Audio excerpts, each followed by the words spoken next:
Hi guys, मैं फिर हाजिर हूँ और मैं यहाँ डिस्कस करने जा रही हूँ ड्रामा सीरियल कफील एपिसोड 19 का प्रोमो।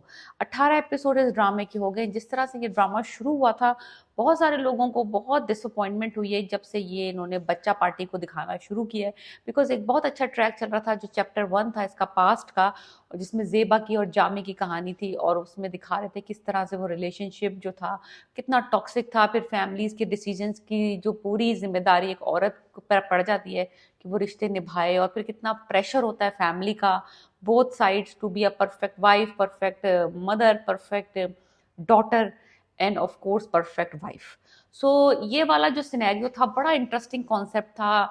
जाहमी का करेक्टर बड़ा ही कोई कमीना दिखाया था, और जेबा का दिखाया था कि एक पढ़ी लिखी अच्छी कॉन्फिडेंट लड़की दिखाई थी जो कि इस तरह की सिचुएशन में फंस जाती है। एनीवेज, मुझे समझ आ गई बात। फिर उसके बाद उन्होंने जो चैप्टर प्रेजेंट चैप्टर दिखाया जिसमें उसके 4 बच्चे हो गए।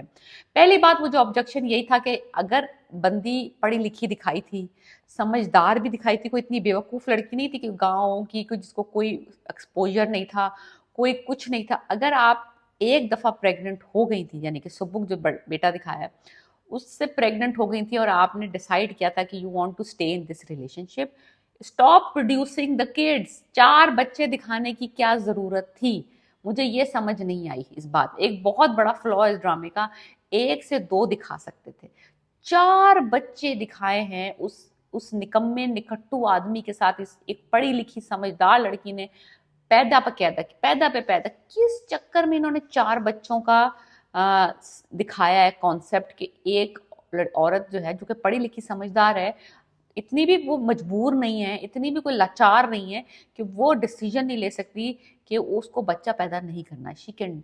लेकिन इन्होंने 4 बच्चे दिखाए हैं कि जेबा ने 4 बच्चे पैदा किए जामी के साथ। Okay, that is a big flaw for me. There is such a put off. मुझे मुझे पसंद नहीं आया कि इन्होंने 4 4 बच्चे दिखा दिए उस निकम्मे निखट्टू आदमी के साथ इसने पैदा किए।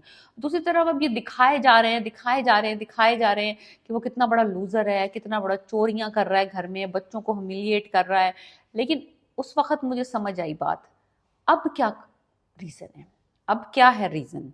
What is the reason right now to stay in this relationship? अब क्या प्रॉब्लम है? अब क्या मसला है? मुझे ये समझ नहीं आ रही। और इस ड्रामे का एंड गेम क्या होगा? वो बंदा चोरियां कर रहा है, वो बच्चों को मेंटली टॉर्चर कर रहा है, वो बीवी को टॉर्चर कर रहा है, यानी कि एवरीथिंग, जेबा इज वॉचिंग एवरीथिंग, वो सब सह रही है, सब कुछ कर रही है। क्यों?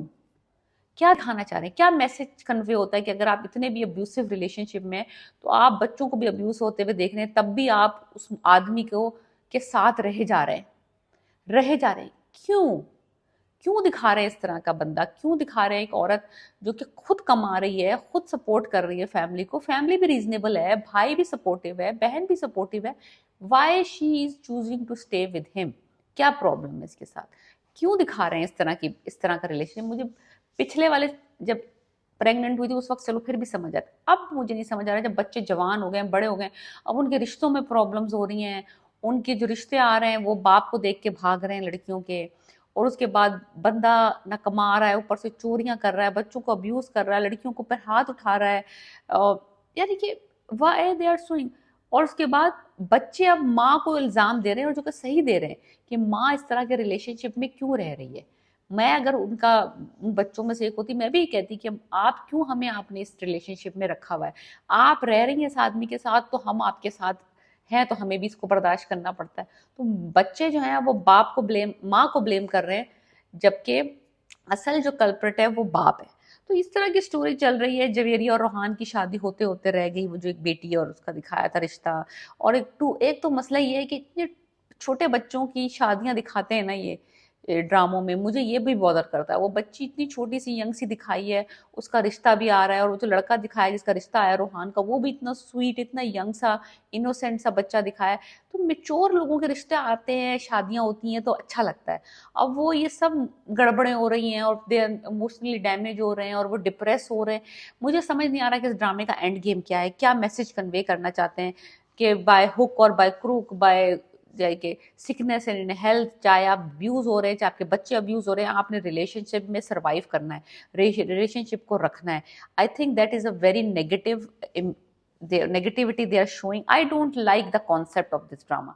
शुरू में मुझे समझ आ रहा था, अब जब बच्चों को अब्यूज हो रहा है, बच्चे इस तरह टॉर्चर हो रहे हैं, बच्चों को इस तरह से दिखाया है कि वो मेंटली अफेक्ट हो रहे हैं बाप की इस हरकतों की वजह से, अब मैं डेफिनेटली ब्लेम करूंगी कि जेबा पे जिम्मेदारी है कि अपने बच्चों को प्रोटेक्ट करे from this abusive father and husband. क्योंकि जब तक अपनी बात होती है बंदा बर्दाश्त कर लेता है, बच्चों पे आए बात कोई औरत बर्दाश्त नहीं करती। तो let me know what you think about this drama overall and my predictions in the review कि आगे बढ़ती जाएगी कहानी, ये अब्यूज बढ़ता जाएगा, कम नहीं होगा। So let me know what you think about this drama in my review, and please subscribe my channel.